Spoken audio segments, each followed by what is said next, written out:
আওতা দরিদ্র আর মেধাবী শিক্ষার্থীদের সরকার কর্তৃক বরাদ্দ আসছে প্রত্যেকেরই 5,000 টাকা করে দিতে।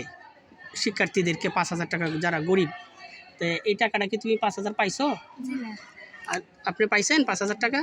মেয়ে এনে দিছে? মেয়ে নাকি দিছে প্রতিষ্ঠান থেকে? প্রতিষ্ঠান থেকে মানে আমরা সরকার দিছিল, আমরা প্রতিষ্ঠান থেকে এটা ডিস্ট্রিবিউট করা হয়েছে। হ্যাঁ, আপনার মেয়ের নাম আসছে শামসুন নাহার। শামসুন নাহার, ঠিক আছে। শামসুন নাহার 6ষ্ঠ শ্রেণী, তারপরে রোল 14 ছিল গত বছর।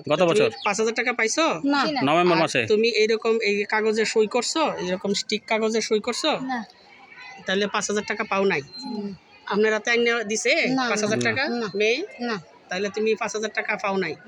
তাহলে তুমি গরিব মেধাবী হয়ে রোল তোমার এত, তারপরেও তুমি 5,000 টাকা পাও নাই। তাহলে না কি পাইছো? সত্য কথা বলো। হ্যাঁ, তাহলে তুমি বলো যে না, আমি মেধাবী, আমার রোল মেধাবী হয়েও আমি কি গরিব, আমি চলতে পারি না আমার মা বাপ নিয়ে, তাও আমি কোনো টাকা টুকা পাই নাই। এটা তুমি বলো, কথা বলো। তুমি বলো যে আমরা গরিব মানুষ।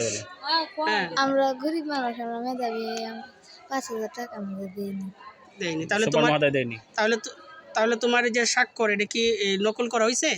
জি, বছর পাইছে 1200 টাকা না, উপবৃত্তি সরকার থেকে আরো এক্সট্রা দিছিল আলাদা। উপবৃত্তি পাইছে তো, এমনি কোন আমরা টাকা পাইছি না।